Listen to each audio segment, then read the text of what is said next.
and he shoots the floor when Aaron tries to deny it. Then he grabs Morgan and makes him enter the van so he can show him exactly what happened with the lost woman. Morgan is forced to sit on the spot covered with blood and guts. Then Hoyt hands him a gun and asks him to put it exactly on the same spot the hitchhiker chose, correcting Morgan when he lies and points the gun at his chin, moving his hand to force it into his mouth instead. Then Hoyt asks him to pull the trigger, but Morgan doesn't dare. When Aaron gets off the ground and asks what's going on, Hoyt gets distracted, so Morgan takes the chance to turn the gun on him and threaten him. However, when he pulls the trigger, he discovers the gun is empty. Hoyt calls him a murderer and takes back the gun before making Morgan leave the van while pointing an actually loaded weapon at him. After grabbing the van's keys, Hoyt takes Morgan with him in his car, where he hits the boy's face with a bottle and breaks his teeth. Then he calls someone over the radio to tell them there are 2 girls at the mill ready to go.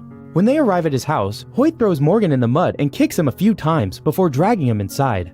Pepper and Aaron try to find an alternative way to start the van. Aaron manages to hotwire it, but the van only advances a few steps before it gets stuck again. Leatherface shows up then, wearing Kemper's face as a mask, and starts cutting through the van's roof and doors with his chainsaw, which the girls manage to dodge.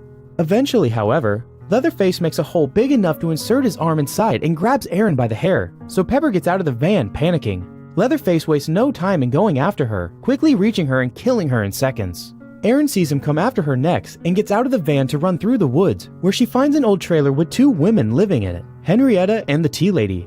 The women allow her to get inside and tell her they don't have a phone. They also explain Leatherface would never enter their home, that he's always been a sweet boy that is kept to himself because of a skin disease he's had since he was a child. Henrietta forces Aaron to drink some tea before she goes to check on her now crying baby. Aaron starts feeling dizzy while walking around the place to find more of the hitchhiker's pictures, and she's startled when suddenly hearing a ringing phone. Henrietta had lied about not having one. She also drugged the tea. As Aaron realizes